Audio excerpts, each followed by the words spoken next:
आजचा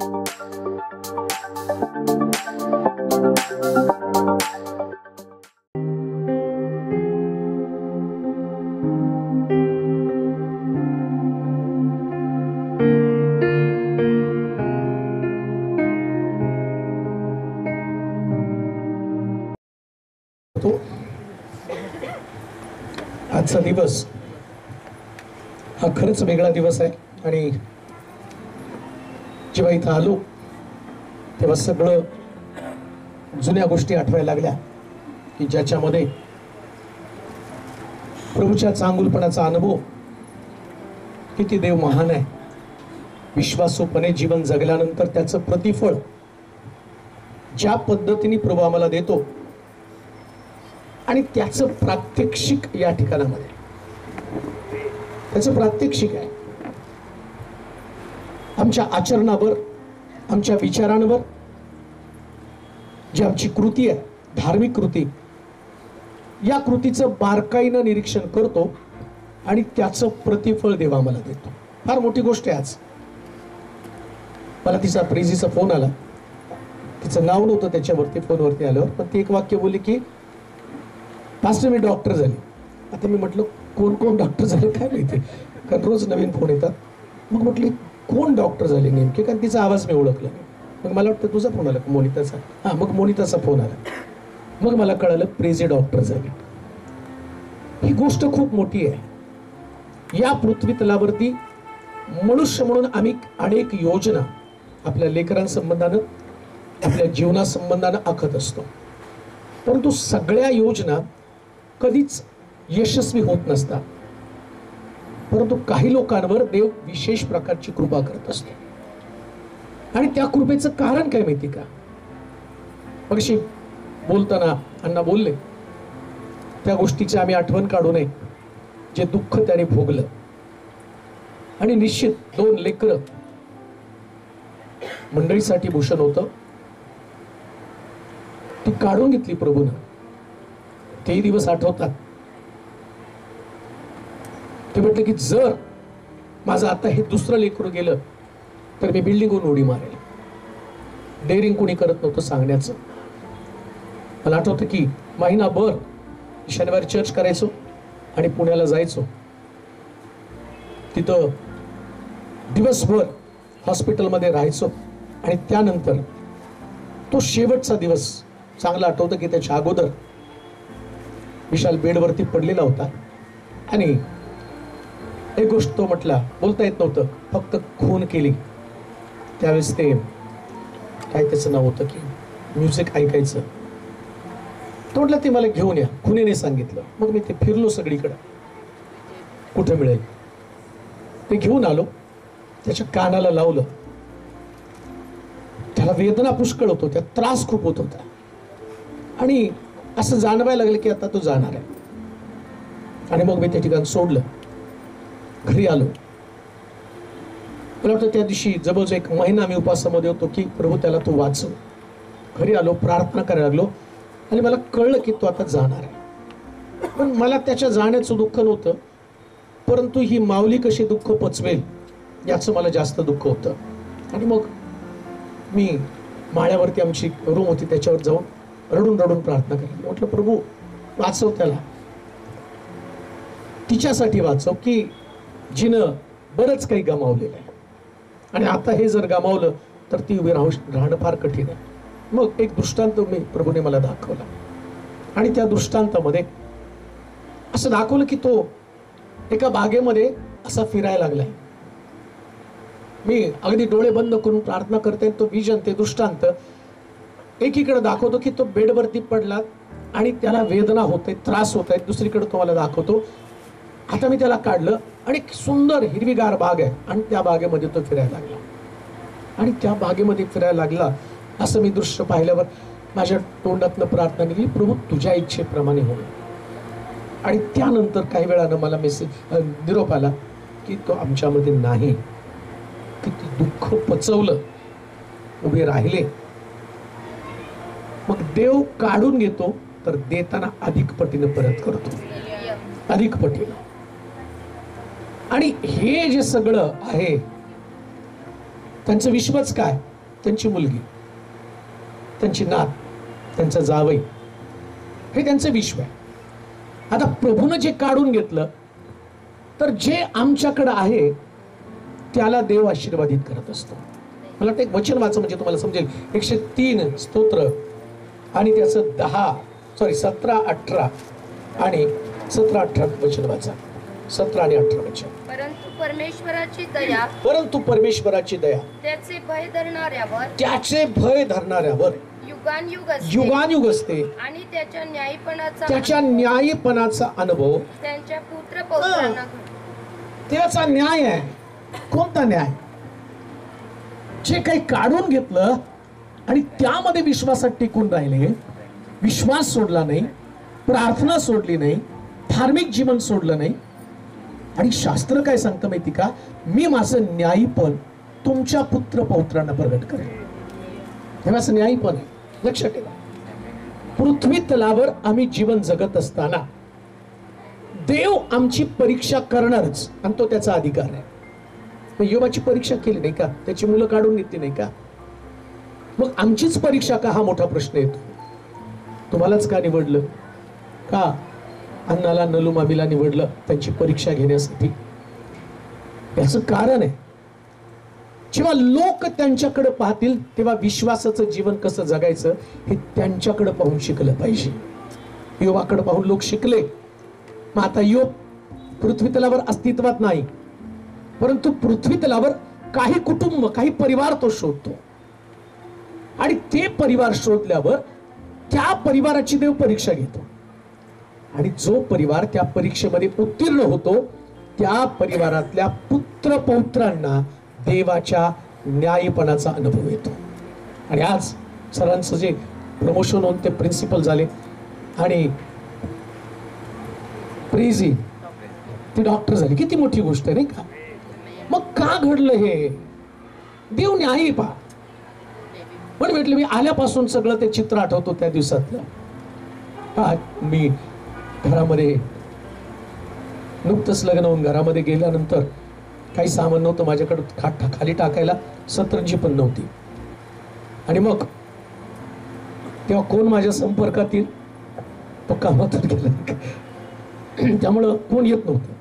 मग विशाल गपचूप तिथं आला आणि त्याने बघितलं की सतरंजी नाही खाली टाकायला. मी त्या 7 रस्त्याच्या बस स्टॉप जवळ मी 2 जण गप्पा मारत बसलो तिथं.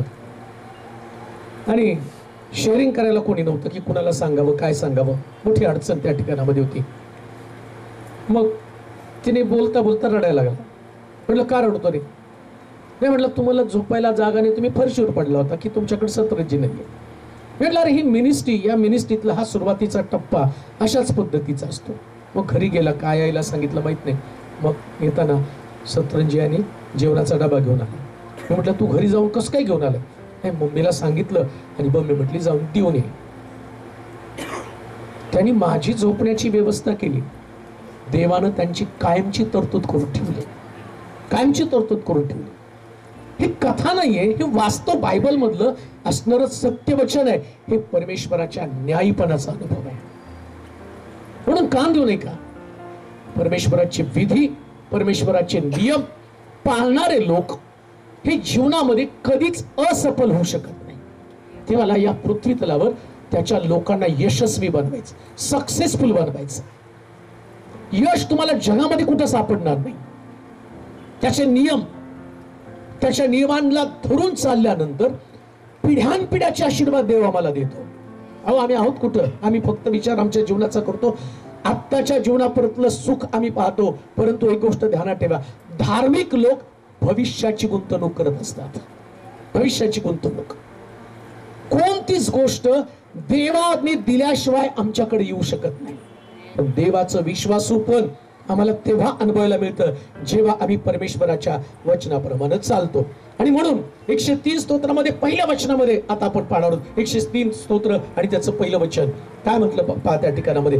त्यास असं लिहिले, देवाच्या उपकाराबद्दल धन्यवाद. परमेश्वरानं असं 2 उपकार केलेले. एक तर प्रेझीला डॉक्टर बनवलं, तिच्या नावापुढे तर डॉक्टरची पदवी. आणि हे खूप मोठं काम आहे बरं का, फिजिओथेरपीचं. मला त्याचं महत्व आत्ता कळालं. कधी माझी आई ज्यावेळेस बेडवरती पडली त्यावेळेस तिचं किती महत्व आहे या फिजिओथेरपिस्टचं. कारण जी मुलगी तिथे ती देवाच्या दयेने ती पण ख्रिश्चनच आहे आणि ती बेडवरती पडल्यानंतर तिची हालचाल होत नाही, तिला त्रास होतो. तिने येऊन तिला इतकं सुंदर सांगितलं, एवढं छान तिच्यामध्ये एक प्रकारची ऊर्जा निर्माण केली आणि ती म्हटली तुम्ही लवकर चालणार आहे. मग ती म्हटली 15 दिवसात तुम्ही चालाल. पण तिच्या बोलण्यानं, तिच्या ट्रीटमेंटनं आणि मग 4च दिवसामध्ये ती चालू लागली. तरीजी अशी प्रार्थना करून जे बेडवरती पडलेले लोक आहेत त्यांना चालव ना, लोक तुझे फॅन झाले पाहिजेत.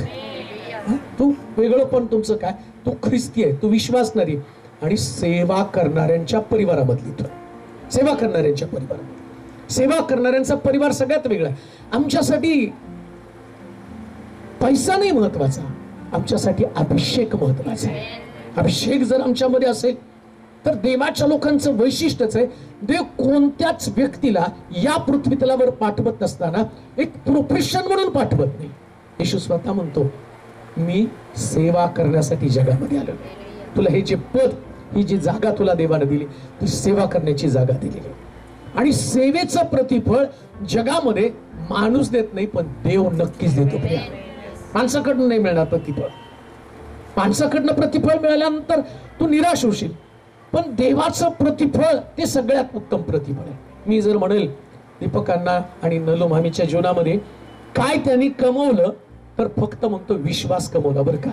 काही त्यांच्याकडे नव्हतं, त्यांचा साक्षीदार आहे मी. मला आठवतं की जेव्हा चांगलं कुठंतरी जास्त चमचमीत खायचं तर 2 घरं होती, अनु मामाचं दुसरं यांचं. ते दोघी पण फार सुंदर जीवन बांधायचे. आता नलू मामीच्या जेवणाचं वैशिष्ट्य ते कमी तेल, सगळं कमी प्रमाणात वापरायची पण सगळ्यात भारी. आणि निर्मला मामीचं सगळं जास्त पण ते पण भारी असायचं. दोन ठिकाण होतं ते. तिथं गेल्यानंतर म्हणजे मग त्या आता त्यांना आठवतं का नाही मला माहित नाही, पण मी त्यांना म्हणतो भूक लागली, लवकर करा लवकर करा लवकर करा. म्हणजे जेव्हा सेवकाच्या सेवेमध्ये तुम्ही असता तेव्हा देव तुम्हाला सेवेचं प्रतिफळ देण्यासाठी कधीच मागं पुढे पाहत नाही, कधीच नाही मागं पुढे. का परमेश्वराचा धन्यवाद करायचा? परमेश्वरानं अनंत उपकार आमच्यावरती केलेले, अनंत उपकार. आता अण्णानं सांगितलं त्या पद्धतीने संतोष ज्यावेळेस मोनिताला सोडवायला जात होता तस पगार नव्हता, बरं आशाही नव्हती असं काय होईल, एवढं सुंदर घर बांधलं जाईल, एवढ्या पॉश एरियामध्ये घर बांधलं जाईल आणि त्या घरामध्ये ते सगळ्यांची व्यवस्था करेल. हे गोष्ट संतोषनी काम केलं, मोनिताने जे काम केलं ना, मुलं करू शकत नाहीत पण त्यानं केलेलं आहे. आणि मी तुम्हाला सांगतो याचं प्रतिफळ तुम्हालाच नाही तर तुमच्या मुलांना सुद्धा मिळणार आहे, तुमच्या मुलांना सुद्धा मिळणार आहे. ही गोष्ट जेव्हा परमेश्वराच्या बाबतीमध्ये आम्ही सेन्सिटिव्ह असतो, देव त्याच्या आज्ञेवर प्रेम करणाऱ्या लोकांच्या बाबतीत गंभीर आहे. परमेश्वराच्या आज्ञा, कारण त्यानं मनुष्याला दिलेली सगळ्यात मोठी देणगी कोणती तर त्याच्या आज्ञा. आम्ही आशीर्वाद म्हणतो ना, ते आशीर्वाद कशामध्ये? अनुवादाच्या पुस्तकामध्ये म्हटलं ज्या आज्ञा मी तुला शिकवल्या त्या तू पाळशील तर आशीर्वाद तुझ्या मागे धावत येतील. हे आशीर्वाद तुम्ही असेच मिळवले नाही, कदाचित तुम्ही कर्तव्य म्हणून ते करायला गेला, ते कर्तव्य नाही, ही देवाच्या आज्ञेच्या पालनाचे आशीर्वाद आहे, कर्तव्य नाही. जेव्हा कर्तव्य म्हणून आम्ही पाहतो ना तेव्हा आशीर्वाद मिळत नाही, पण जेव्हा आज्ञा म्हणून आम्ही पाहतो, आज्ञा म्हणून, मला ते आता ऐकल्यावर खूप आनंद वाटला. जुन्या लोकांचा ते स्वभाव आहे नाही का, लाईट बिल कमी यावं म्हणून उकडून पडतील नाही का बटाट्यासारखं, परंतु ते लाईट बंद करणार. परंतु नव्या पिढीला माहिती, आता संतोषला माहितीये जर मी त्यांना थंड ठेवलं याच्या बिलापेक्षा, आता त्यांना थंड ठेवलं म्हणून लगेच तिकडे देवाने प्रमोशन दिलंच ना, प्रभूने प्रमोशन दिलंच ना, तिथनं केलंच ना. परमेश्वर बारीक सारीक गोष्टीमध्ये लक्ष पुरवतो. म्हणून लक्षात ठेवा, हे घरामध्ये असणारे वृद्ध लोक हे सगळ्यात मोठा आशीर्वाद आहेत. आता ते वृद्ध नाहीत बरं का, नलू आम्ही सॉरी कुठे नाही, त्या वृद्ध नाहीच, कुठं बस खाली बसले वृद्ध नाही, पण मी आल्यापासून त्यांना बघतो ते तशाच आहेत. मी सोलापूरमध्ये प्रवेश केल्यापासून काही त्यांच्या चेहऱ्यामध्ये बदल नाही. आणि त्यांच्या फ्रेशनेसचं कारण काय माहिती का, हे दोघच आहेत आणि त्यांची नातवंड. मला अजूनपर्यंत त्यांनी कुठं कुरकुर तक्रार केली एवढी सुद्धा गोष्ट मला आठवत नाही. का माहिती का, देवाच्या लोकांना कुरकुरीपेक्षा प्रार्थनेची जास्त गरज आहे. तुम्ही जितकी प्रार्थना कराल तितकी देव तुम्हाला आशीर्वाद देणार. आणि मुळामध्ये आमचं घरानच देवानं यासाठी निवडलं की आम्ही प्रार्थना करावी. जेव्हा तुम्ही प्रार्थना निरंतर कराल. वाचूया ते वचन. पहिलं वचन वाचलं. पाचवं वचन. पहिलं वचन स्तोत्र 1. हे माझ्या जीवा हे माझ्या जीवा परमेश्वराचा धन्यवाद परमेश्वराचा धन्यवाद कर. हे माझ्या सर्व अंतर्यामा माझ्या सर्व अंतर्यामा त्याच्या पवित्र नावाचा धन्यवाद कर. आता नुसतंच माझ्या जीवा परमेश्वराचा धन्यवाद कर असं नाही म्हटलं. जीवामध्ये काय माहिती का, आत्ताच्या घडीला जे तुम्ही केलं याच्याबद्दल तुमचा धन्यवाद आहे. तुमचा जीव आज उपकार स्तुती कशाची आहे? उपकार स्तुती आहे संतोषचं प्रमोशन होऊन ते प्रिन्सिपल झाले आणि ती बिचारी ट्रेनिंग करून डॉक्टर झाली. पण आता हे जीवाचा धन्यवाद झाला. अंतर्याम काय सांगतं माहितीये का? अंतर्याम म्हणजे आतापर्यंत अगदी पहिल्या दिवसापासून जेव्हा काम करताना पैसे नव्हते तेव्हापासून साध्या घरात राहताना एवढ्या मोठ्या बंगल्यापर्यंत आणलेलं या सगळ्याचं स्मरण करून आतल्या गोष्टी बाहेर काढून काढून देवाचे आभार मानणं. आज रात्री जेव्हा आम्ही इथं प्रार्थना करतोय हा उपदेश चालू आहे ना, तिकडे देव स्वर्गामध्ये सारं लक्ष या पृथ्वी तलावर लावून तो म्हणतो निर्माण केलेल्या मनुष्याला विश्वासूपणे जीवन जगल्याचं प्रतिफळ मला दिलं याचा मला आनंद होतोय का? सर्वांसमोर तुम्हाला उंच करावं. सर्वांसमोर तुम्हाला उंच करावं. एक सुद्धा उपकार विसरू नका. रिमाइंड करा. आज रात्री बसल्यावर सगळ्या गोष्टीची आठवण करा. प्रिजीने जर सगळ्या गोष्टीची आठवण केली पाहिजे. कोणत्या गोष्टीची? तिचं ते कॉलेज बंद पडणार होतं, कसं त्यांचं करिअर होणार होतं, कसं ती लेकरं शिकून पुढे जाणार होती. पण प्रभूनं जोपर्यंत तिला तिथं ठेवलं तोपर्यंत ते बंद पडू दिलं नाही. ही किती मोठी देवाची कृपा आहे, किती मोठी देवाची दया आहे. आणि मला चांगलं माहिती की आपण तिथं प्रार्थना केली, मग आपण तिथं तुमच्या हॉस्पिटलच्या भोवती फेऱ्या मारल्या, लोक घेऊन गेले आणि तिथे गेल्यानंतर ते लोक सांगत होते की तुम्ही प्रार्थना केली तर आमचं हॉस्पिटल चालू होईल. आणि मग आपण गेलो फिरलो त्या हॉस्पिटल भोवती आणि आज सकाळी तुमच्या हॉस्पिटलमधली एक सिस्टर आली होती आणि त्यांनी सांगितलं फळक साहेब तुम्ही येऊन गेला, प्रार्थना करून गेला, मी आभार मानायला आले, आमचं बंद पडलेलं हॉस्पिटल आता सुरू होत आहे. का माहिती का देवाच्या लोकांनो, परमेश्वराच्या लोकांच्या पायामध्ये आणि शब्दामध्ये ताकद आहे. देवाच्या लोकांच्या शब्दामध्ये ताकद आहे. आमचं जीवन आम्ही देवाचे आभार मानावे. कशाचे आभार माने? ठीक आहे तू डॉक्टर झाली याचे आभार मान, पण ती संस्था तू तिथून आली तर देवानं बंद पडू दिले नाही. आता पुन्हा तिथं डॉक्टर तयार झाले. ही पण आमची गरज आहे, आमच्या लोकांची ती गरज आहे. म्हणून अंतर्याम आपल्या गोष्टी काढून देवाचे आभार माना. परमेश्वरानं आमच्या जीवनामध्ये जे जे जन्मलेल्या दिवसापासून आतापर्यंत दिलेलं सगळ्या गोष्टीचे आभार. आता तिला काय कमी आहे? कोणत्या गोष्टीची कमी आहे? तिचं करिअर तर घडलंच आणि तिच्या स्वप्नामध्ये जो तिला वाटत होतं की नाही मला मिनिस्ट्री मधला, ते नेहमी मला बोलताना म्हणजे मला सेवेमधला नवरा मिळाला पाहिजे, ते पण तिचं स्वप्न पूर्ण झालं. ते दिवस पण मला मोनिताच्या आठवतात. फोनवरती रडत रडत ती मला म्हणत होती की नाही तिला चांगलं मिळालं पाहिजे. म्हटलं रडू नकोस, आपण रडायचं नाही, आपण मागायचं. आणि जेव्हा आपण मागतो तेव्हा देव उत्तम देतो आणि देवाने उत्तम दिलं. मी तर तुमच्या दोघांसारखं सुखी जीवन कोणाचं?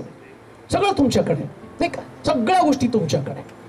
घर आहे, लेकर आहेत, लेकरांचं करिअर आहे आणि सगळ्यात उत्तम गोष्ट की तुम्ही कोणाला तरी सांत्वनासाठी आपल्या घरामध्ये ठेवले. लक्षात ठेवा, आपल्याकडे सगळा पैसा अडका असून उपयोग नाही. कोणाला तरी आम्ही सांत्वन देणं ही गोष्ट खूप महत्वाची आहे. कुणाला तरी आधार देणं, कुणाला तरी उभं करणं, त्यांच्यातले आशीर्वाद आम्ही घेणं, याच्यासारखं सुंदर अनुभव जगामध्ये दुसरा कोणता नाही. ही धार्मिकता आहे, ही धार्मिकता आहे. धार्मिकता कोणती माहिती का? जे परमेश्वराच्या आज्ञेवरती वचनावरती प्रेम करतात आणि म्हणून त्याच्याबद्दल सुद्धा देवाचे आभार मानायचे. कशाचे आभार मानायचे? देवा तू आम्हाला वर नेलं पण आमचं मन बिघडू दिलं नाही, आमचं मन नाही बिघडू दिलं, त्याच्याबद्दल पण देवाचे आभार मानायचे. कधी कधी आम्ही जितकं वर जाऊ तितकं आमचं मन बिघडत जातं. वर गेल्यानंतर आम्हाला देवाविषयीचा आदर नसतो, वचनाविषयीचा आदर नसतो, प्रार्थनेविषयीचा आदर नसतो. त्याचं वचन पाळावं आणि त्याचं भय धरावं ही पण गोष्ट आमच्यामध्ये नसते. पण एक किती चांगली गोष्ट आहे, आम्ही सगळं असताना देवाचं भय धरत आहोत. आणि लक्षात ठेवा, असं लिहिलंय, मला वाटतंय त्याच्या खालच्या वचनामध्ये दिलंय, 5 वचन पहा बरं. तो तुझे आयुष्य उत्तम पदार्थांनी तृप्त करीतो, म्हणून तुझे तारुण्य गरुडासारखे नवे होते. तो तुझं आयुष्य उत्तम पदार्थांनी तृप्त तृप्त करीतो. कोणाचं आयुष्य? तर त्याच्यामध्ये आम्ही पाहतो की मला वाटतंय 18 वचन. म्हणजे त्याचा करार जे म्हणजे कोणाचं आयुष्य? जे त्याचा करार पाळतात आणि त्यांच्या विधींचे स्मरण ठेवून विधींचं स्मरण करून त्याप्रमाणे चालतात त्यांना तो घडतो. नाही मग आता 5 वचन. कोणाचं आयुष्य? तो तुझं आयुष्य उत्तम पदार्थांनी तृप्त करीत. जे त्याच्या विधींचं तंतोतंतपणे पालन करतात त्यांचंच आयुष्य उत्तम पदार्थानं तृप्त करतो. सिक्वेन्स असं नाही की आधी तिकडं सगळे तुमचं आयुष्य उत्तम पदार्थानं तृप्त करतो, तर त्याचं इथं त्यानं दिलेलं आहे त्याचा करार पाळणारा आणि विधीचं स्मरण करणं. म्हणजे काय? कोणती गोष्ट अजून मला करायची बाकी आहे. लक्षात ठेवा, देवाला तुम्हाला जे वाटतं तुम्हाला द्यायचं नाही. देवानं विधी दिले, नियम दिलेले आहेत, त्याला जे वाटतं त्याच्याप्रमाणे तुम्ही केलं तर तुमचं आयुष्य उत्तम पदार्थानं देव तृप्त करतो. उत्तम पदार्थ कोणते? उत्तम पदार्थ आहेत. प्रमोशन उत्तम पदार्थ आहे, घर उत्तम देवाच्या दृष्टिकोनातनं पदार्थ आहे. आम्ही म्हणतो ते घर आहे, आम्ही म्हणतो ते आणि डिग्री आहे. नाही, देवाच्या दृष्टिकोनातनं पदार्थ आहे. आणि त्या आम्हाला ज्या पदार्थाची गरज आहे, पदार्थ म्हणजे जी आमची गरज आहे ती गरज, असं म्हटलं उत्तम. देव साधं सुद्धा देत नाही, उत्तमातलं उत्तम देतो. म्हणून लक्षात ठेवा, सारा फोकस देवाच्या विधीकडे लागला पाहिजे जर उत्तम पाहिजे तर. आणि जर तुम्हाला सबस्टिट्यूट पाहिजे असेल, दुय्यम दर्जाचं पाहिजे असेल, तर तुम्हाला विधी नियम पाळण्याची सक्ती परमेश्वर कधीच करत नाही, कधीच नाही करत. त्याचे नियम तुम्ही पाळले, नियम पाळल्यावर नियमामध्ये जे उत्तम. म्हणून आम्ही पाहतो काना गावामध्ये प्रभू येशू ख्रिस्त त्यानं प्रवेश केला आणि काना गावामध्ये गेला. पहिल्या चमत्काराच्या वेळेस द्राक्षरस संपला. द्राक्षरस संपल्यावर असं लिहिलं, त्यानं इस्रायलमध्ये यहुदी लोकांच्या रीतीप्रमाणे म्हणजे नियमाप्रमाणे 6 दगडी रांजण पाण्यानं भरलेले होते. द्राक्षरस त्याच्यामध्ये होतं. पण येशू ख्रिस्तानं नियमाप्रमाणे ते म्हणलं 6 दगडी रांजणामध्ये तुम्ही काय करा, तर त्याच्यामध्ये पाणी होतं. 6 दगडी रांजण, तिथं विधी आहे, तो नियम आहे. आणि त्या नियमाप्रमाणे 6 दगडी रांजण त्या ठिकाणामध्ये येशूने पाहिलं. चमत्कार तोपर्यंत नाही केला जेव्हा त्यानं 6 दगडी रांजण नियमाप्रमाणे पाहिले नाही. लक्षात ठेवा, द्राक्षरस हा उत्तम पदार्थ आहे, पण उत्तम पदार्थ देण्याच्या अगोदर देव 6 दगडी रांजण नियमाप्रमाणे ठेवलेत का नाही तो पाहत आहे. तुमच्या जीवनामध्ये कोणत्याच उत्तम गोष्टी नियमात बसल्याशिवाय प्रभू करणार नाही. नियम पाहतो ते किती नियमाप्रमाणे तुम्ही चालता. नियम हे तुम्हाला पाळावेशी वाटत नसतात. नियम विधी सोपे नसतात, ते पाळायला फार कठीण असतात. येशूचे शिष्य येशू बरोबर चालत होते, पण त्यांना मोठा प्रश्न होता. ते म्हटलं एवढं कठीण कोण पाळणार? मग झाले कशाला शिष्य?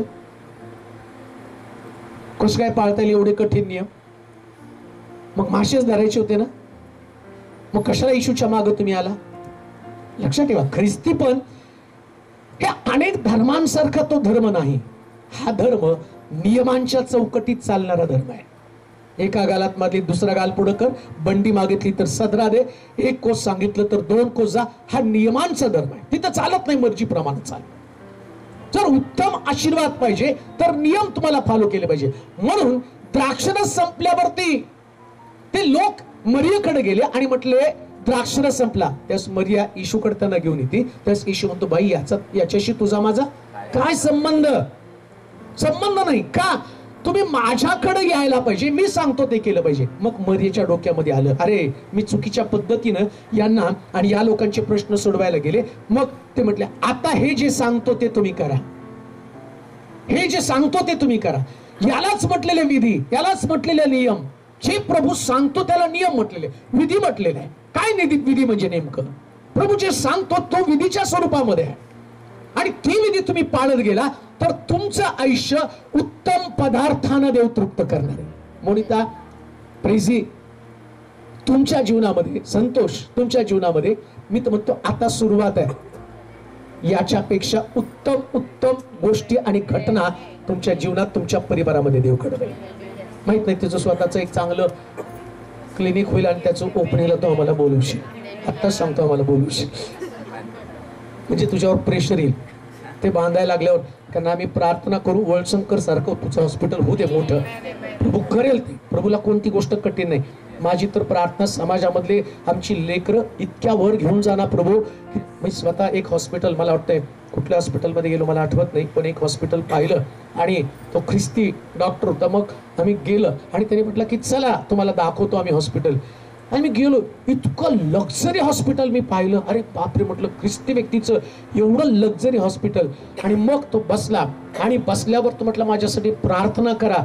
आणि तो डॉक्टर स्वतः बायबलचा गाढा अभ्यासक. या सगळ्या गोष्टी मी पाहिल्यावर मला कळलं, अरे हा एवढ्या मोठ्या पदावर असाच पोचला नाही. त्याचा विश्वास, त्याचं समर्पण आणि त्याचं विधींचं पाळणं, या सगळ्या गोष्टी पाहिल्यावर मला कळलं की देव त्याच्या लोकांना वर नेतो. आणि म्हणून प्रेझी, आता तुझ्याकडे डिग्री आली, परंतु देवाचीच आहे, उत्तम पदार्थानं तुझं आयुष्य तृप्त करावं. तुझं स्वप्न राहू दे, साधारण जीवन जगू नको, वरच्या अनुभवाचा विचार कर. प्रभू जे तुला सांगत आहे त्या पद्धतीने आपल्या जीवनाची घडण कर. आणि एवढं लक्षात ठेव की तुला वारंवार देवाच्या विधीचं स्मरण केलं पाहिजे. जितका वेळ आणि तुझ्या अभ्यासासाठी देशील तितका वेळ अजूनही तू देते. मला माहिती की तिला तिचं पहिलं फोकस किंवा तिचं पहिलं प्रेम मिनिस्ट्री आहे, देवाच्या सेवे संबंधाने ती जास्त जागरूक आहे. परंतु प्रभूनं आता अजून एक गोष्ट मी तुला सांगतो की मिनिस्ट्री हे तुला काम करता करता करायची. आता सगळ्याच डॉक्टरनी जर मिनिस्ट्री केली तर पेशंटचं काय? आम्ही आहे मिनिस्ट्री करायला, पण प्रभूनं तुला जे दिलं ते करत करत पेशंटला तू समजावून सांगू शकते. मी तर म्हणतो तुझ्याकडं जे येणारे पेशंट आहेत ना, त्यांना गपचूप इंजेक्शनच्या अगोदर 2 वेळची सुवार्ता ऐकावं लागेल का? कारण त्यांना माहितीये ज्यांच्या हातानं मला भून येणार आहे हे सांगतात, त्या ऐकण्यासाठी एक सुंदर संधी आहे. म्हणून प्रभूनं तुला सेवेतनं सेवा दिलेली आहे. तू सेवा करता करता ती सेवा कर, मग उत्तम पदार्थानं तुझं आयुष्य तृप्त करेल. बरं, देव त्याचं वचन पाळणाऱ्या संबंधानं 11व्या वचनामध्ये काय म्हटलं वाचूयात. त्याचं वचन, त्याची विधी पाळणाऱ्या लोकांसंबंधानं काय म्हटलं? कारण जसे पृथ्वीच्या वर आकाश उंच आहे, पृथ्वीच्या वर आकाश उंच आहे, तशी त्याची दया त्याचे भय धरणाऱ्यावर विपुल आहे. म्हणजे परमेश्वराची दया किती आता तुझ्यावरती? आकाशापासून पृथ्वी इतकी. बरं का, तू तर डॉक्टर झाली म्हणून देवाचे आभार मानत आहे, पण तो म्हणतो माझ्या दयेमध्ये डॉक्टर हा कुठंतरी कोपरा आहे. आकाश आणि पृथ्वी यांच्या मधलं अंतर तुला मोजता येत नाही, तसं माझ्या दयेचं अंतर तुला मोजता येणार नाही. दया म्हणजे परमेश्वराचे आशीर्वाद. आणि प्रत्येक व्यक्ती संबंधानं एक गोष्ट ध्यानात ठेवा. आम्हाला असं वाटतं की धार्मिक बनल्यावर आमच्या जीवनामध्ये आम्हाला काही मिळू शकत नाही. मी म्हणतो की धार्मिक बनल्याशिवाय काहीच मिळणार नाही. बऱ्याच लोकांना असं वाटतं नाही धार्मिक बनायचं म्हणजे सगळं गमावणं आहे. मी तर म्हणतो जेव्हा तुम्ही धार्मिक बनवताना एकही आशीर्वाद तुमच्या हातातून देव निसटून जाऊ देत नाही. प्रत्येक आशीर्वाद तुमच्या जीवनामध्ये, तुमची प्रत्येक स्वप्न तो पूर्ण करतो. म्हणून योसेफा संबंधानं म्हटलं, तेव्हा त्याला स्वप्न दाखवलं. कोणतं स्वप्न? 11 पेंड्या तुझ्या पेंडीला नमन करतील. मग 11 लोकांना का नाही दाखवलं त्या स्वप्न? या 11 लोकांचं वैशिष्ट्य असं लिहिलंय, योसेफ ज्यावेळेस शेतामध्ये जात होता तेव्हा त्याची भावंड कुकर्म करत होते आणि त्यानं याकोबाला येऊन ते सांगितलं. योसेफाला का देवानं स्वप्न दिलं? त्याच्या भावंडांचं कुकर्म योसेफ आपल्या बापाला येऊन सांगत होता. म्हणजे योसेफ लहानपणापासून शुद्ध चरित्र जपणारा व्यक्ती होता. ज्यांचं चरित्र शुद्ध, ज्यांचं जीवन शुद्ध, देव त्याला आकाशा एवढी दया पुरवतो. आकाशा एवढी दया पुरवतो. सगळ्याच्या वाटेलाही येत नाही. तुमच्या जीवनाचं निरीक्षण देव वारंवार करत असतो. शुद्धता, आणि योसेफानं ही शुद्धता जपली. मग पोटिफराच्या घरामध्ये गेल्यावर ती शुद्धता त्याच्यामध्ये होती. त्यानं शुद्धतेला नाही सोडलं, पवित्रतेला नाही सोडलं. त्याला माहितीये माझ्या जीवनाचं पावित्र्य 11 पेंड्या माझ्या समोर आणणार आहे. तुमचं स्वप्न वास्तवात पूर्ण केव्हा येणार आहे? जेव्हा विधींचं स्मरण, नियमांचं स्मरण करून तुम्ही जीवन जगाल. जेव्हा देवाचे नियम तुटले जातात तेव्हा देव त्या असणाऱ्या दयेमध्ये खंड पाडतो. असं म्हटलं एका ठिकाणामध्ये, त्याच्या करुणेमध्ये. असं का म्हटलं? मग खंड पडत नाही याचा अर्थ खंड पडतो. कधी खंड पडतो? विधी तुटले, करुणेमध्ये खंड पडला. त्याचे नियम तुटले, करुणेमध्ये खंड पडला. म्हणून या पृथ्वी तलावर राहताना एक धार्मिक परिवारानं काय केलं पाहिजे माहिती का? सतत आणि सतत उठता, बसता, चालता, बोलता, निजताना, असं लिहिलंय शास्त्रामध्ये. मी चर्च सुटल्यावरती थोडं मला वेळ होता, मग घरी गेल्यावर मी परत थोडंसं वाचत बसलो. का तर मला सारखं काहीतरी नवीन नवीन शोधायची सवय लागली की आता नवीन काहीतरी देवाने माझ्याशी बोलावं. तर त्याच्यात बोलता बोलता देव त्या ठिकाणामध्ये म्हणतो, तू तुझ्या लेखना, बोलता, उठता, बसता सतत त्यांना विधी शिकव, नियम शिकव, वचन सांग.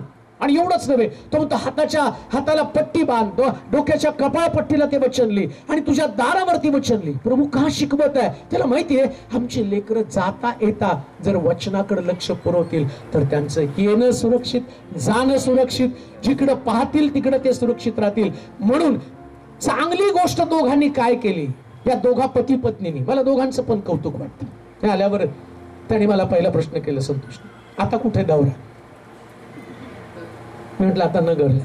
म्हटलं तुम्ही महाराष्ट्र पिंजून काढला आणि आता सध्या ते आणि आम्ही सोलापूरमध्ये दोनच, एक त्यांचा ते शारोन फायर ग्रुप तो एकीकडे फिरतो, ते गेले की आम्ही तिथं जातो. ते गाण्याच्या द्वारे लोकांना हलवून सोडतात, मी पोचतो तिथं आणि वचनाच्या द्वारे त्यांना हलवतो. सोलापूरची ओळख आता बदललेली, वेगळी ओळख आहे. हीच आमच्या जीवनातली सर्वोत्तम गोष्ट आहे. काय प्रभू आमच्यामधनं काय पाहतो? फक्त सेवा. ते मला पृथ्वी तलावरती काय पाहायचं? तू डॉक्टर झाले, देवाला याच्यात इंटरेस्ट नाही, पण तू सेवा करते याच्यामध्ये इंटरेस्ट आहे. डॉक्टर करण्यामध्ये देवाला इंटरेस्ट आहे, पण तू डॉक्टर होण्यात नाही इंटरेस्ट, करण्यामध्ये इंटरेस्ट आहे. म्हणजे काय? देवाचा रस काय की त्याची लेकरं उच्च पदावरती जाय. म्हणजे सेवा करताना प्रभू काय करतो? सेवकाच्या परिवारामध्ये तुमचं काय स्वप्न, तुम्ही देवाजवळ प्रार्थना करता, जसं प्रिसी संबंधानं दोघांनी देवाजवळ प्रार्थना केली असेल, त्यांना तो डॉक्टर बनव देवा, तर तुम्ही सेवा करा, मी बरोबर तुमच्याकडनं जे तुम्हाला अपेक्षित आहे ते करणार आहे. आणि त्यांनी परिवाराचा पण विचार केला नाही. आता तिला किती सहन करावं लागत असेल ते मला माहिती. आम्ही बाहेर फिरतो पण घरातल्या लोकांना बरंच करावं लागतं, पण तिने पण कधी कुरकुर केली नाही. तू कुरकुर न केल्यानं देवानं तुला आशीर्वादित केलेलं आहे, प्रभूनं तुला उंच केलेलं आहे, प्रभूनं तुला उंच केले. लक्षात ठेव, हे सगळ्यात उत्तम प्रतिफळ देवानं तुला दिलेलं आहे. आणि म्हणून 13 वचनामध्ये आपण पाहूया. 13 वचन, जसा बाप आपल्या मुलावर ममता करतो, जसा बाप आपल्या मुलांवर ममता करतो तसं परमेश्वर आपले भय धरणाऱ्यावर ममता करतो. त्याची म्हटलं आकाश जसं पृथ्वीवरती व्यापलेलं आहे आणि तशी परमेश्वराची दया, पण कोणावरती? खालच्या वचनामध्ये लिहिलं. काय लिहिलं आता?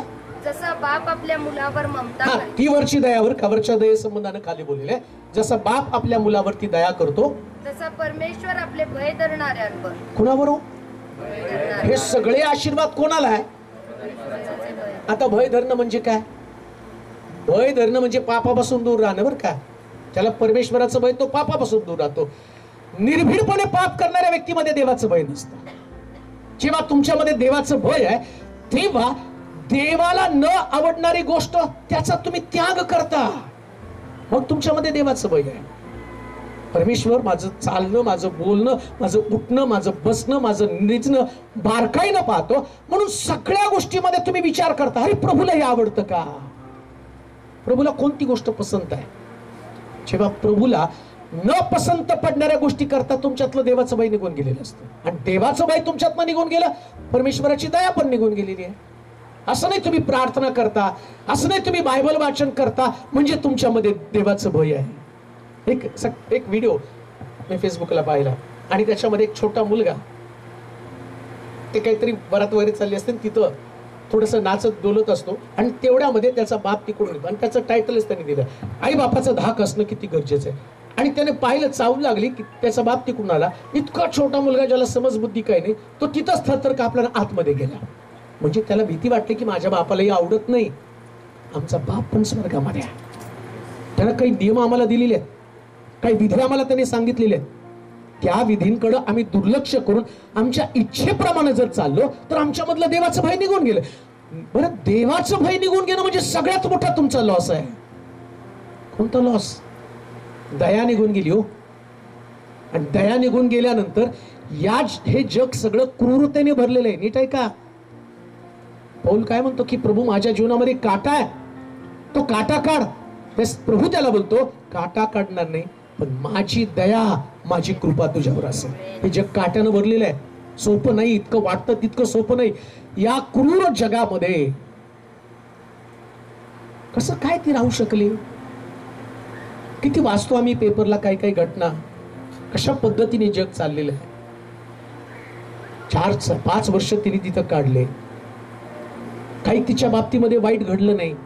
एक मुलगी म्हणून राहणं इतकं सोपं नसतं. हे जग क्रूर, सगळे लांडगे आहेत. आम्ही पाहिलं नाही का परवा पुण्याच्या त्याच्यामध्ये सहज ती मुलगी बस कुठं जाते म्हणून विचारले तर तिच्यावर बलात्कार झाला. किती क्रूर जग आहे ना. आता विचार करा, देवानं जर आमच्या लेकरांवरची दया काढली, आमची लेकरं बाहेर जाणं आतमध्ये येणं सुद्धा मुश्किल आहे. म्हणून प्रभूकडे प्रार्थना करा, आमची लेकरं देवाच्या भयामध्ये वाढावेत. का तर त्यांना दयेच्या वेष्टनाची गरज आहे, त्याला कृपेच्या वेष्टनाची गरज आहे. म्हणून आता आम्ही देवाचे आभार आहोत. आता तिचा पट्टा संपला, देवानं तिला सुरक्षित केलं. आता तिच्या वाटेला ते दुःख येणार नाही ज्याची आम्हाला भीती आहे. आम्ही रोज ते भय घेऊन जगत आहोत. जगाच्या भयापासून वाचायचं असेल तर देवाच्या भयामध्ये चालणं गरजेचं आहे. का तर परमेश्वर त्याच्या भय धरणाऱ्यांवर भोवती आणि दया धारण करतो असं म्हटलं, ममता करतो. त्यानंतर 17 वचन वाचा, 17 आणि 18 वचन वाचून संपून टाकू. परंतु परमेश्वराची दया त्याचे भय धरणाऱ्यांवर युगानयुग असते. कुठपर्यंत? कुठपर्यंत म्हणजे काय? पिढ्यानपिढ्या. जर मोनितानं प्रेझीला परमेश्वराचं भय धरायला शिकवलं आणि ते शिक्षण आता तिचंही लग्न होणार आहे, तिला सुद्धा लेकरं होतील. बरं, जी कृपा प्रभूनं तिला पुरवली ती तिच्या लेकरांना सुद्धा प्राप्त होणार आहे. म्हणून काय शिकवायचंय? तुम्ही आमच्या लेकरांना चांगली शाळा, चांगलं कॉलेज शिकवायचं, ते दुय्यम आहे. हो, चांगली शाळा, चांगलं कॉलेज जरी शिकवलं ना तुम्ही, पण त्यांच्यामध्ये देवाचं भय नसेल तर त्यांना देवाची दया प्राप्त होणार नाही. बरं, नुसतं तुम्ही आत्ताच्या पिढीचा विचार करू नका. मी देवाचे आभार मानतो की या परिवारानं, अण्णानं, नलूमामीने त्यांच्या लेकरांना जर काय शिकवलं असेल तर फक्त देवाचं भय शिकवलं. देवाच्या भयामध्ये ती लेकरं मला आठवतात. तिन्हीच्या तीन लेकरं माझ्या जवळची होती. अगदी मला वाटतं मी आलो त्यास म्हणता कितवीला होती? 8वीला का 9वीला का 10वीला होती? काय 8वीला होती. 8वीला असताना मी तिथं आलो. 8वी पासून तिला बघितलं. ह्या लेकरांनी कोणाला उलट बोललेलं सुद्धा मी बघितलं नाही. आणि त्यांना कोणी रागवलं तरी सुद्धा प्रतिशब्द त्यांनी केला नाही, सगळं सहन केलं. ते मी बघितलं सगळ्यांचं, या लेकरांचं. ते भय त्यांना शिकवलं. थोरा मोठ्यांचा आदर करणं, सगळ्या गोष्टी त्यांनी तंतोतंत पाळल्या. त्यानं कधीच देवाच्या वचनाच्या विरोधामध्ये गेलं नाही. त्यांनी त्यांना शिकवलं आणि तिने तिच्या मुलीला शिकवलं.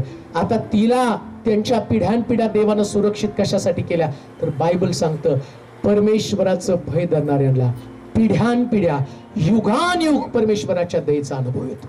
काही नाही मिळालं तरी चालेल, काहीच मागू नका. का माहिती का?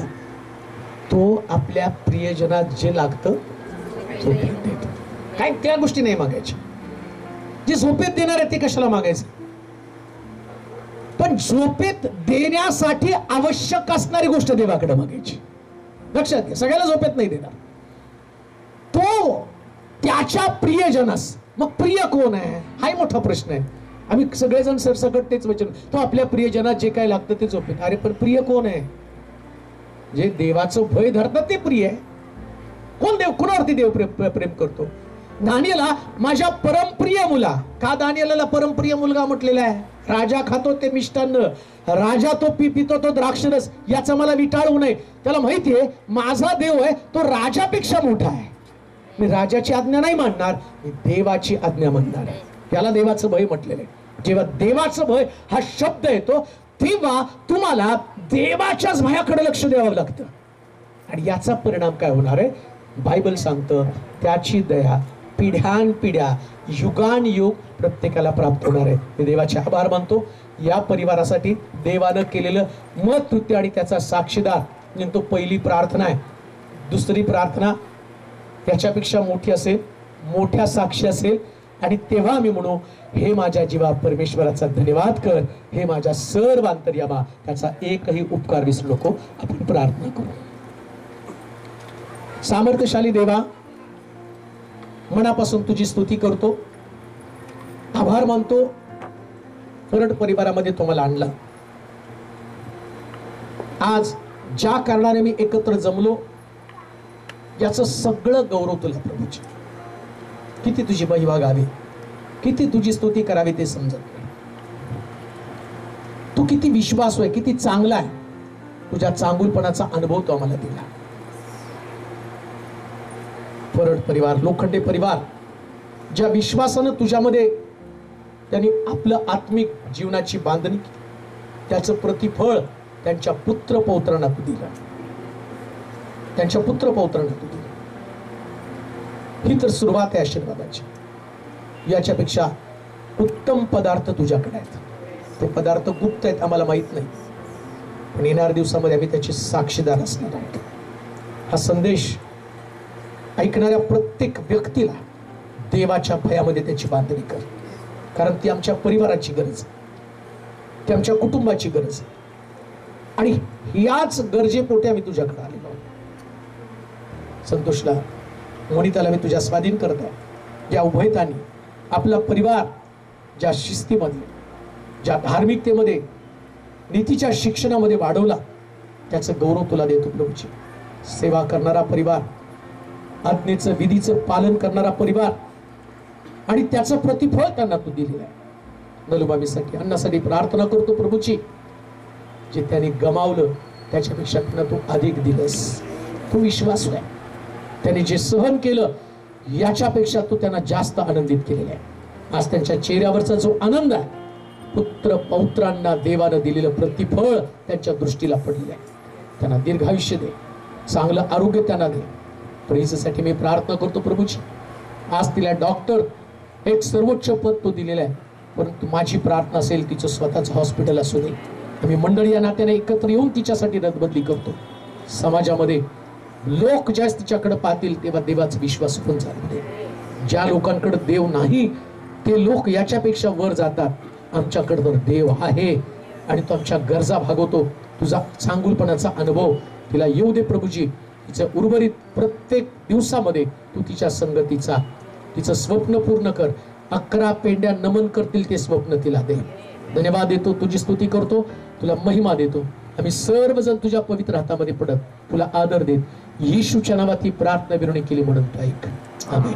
आता देवबापाची प्रीती, प्रभू येशू ख्रिस्ताची कृपा, पवित्र आत्म्याची सहभागिता तुम्हा सर्वांबरोबर, विशेष करून परड परिवार त्यांच्या सर्वांबरोबर आता आणि सदा सहकार. आमेन.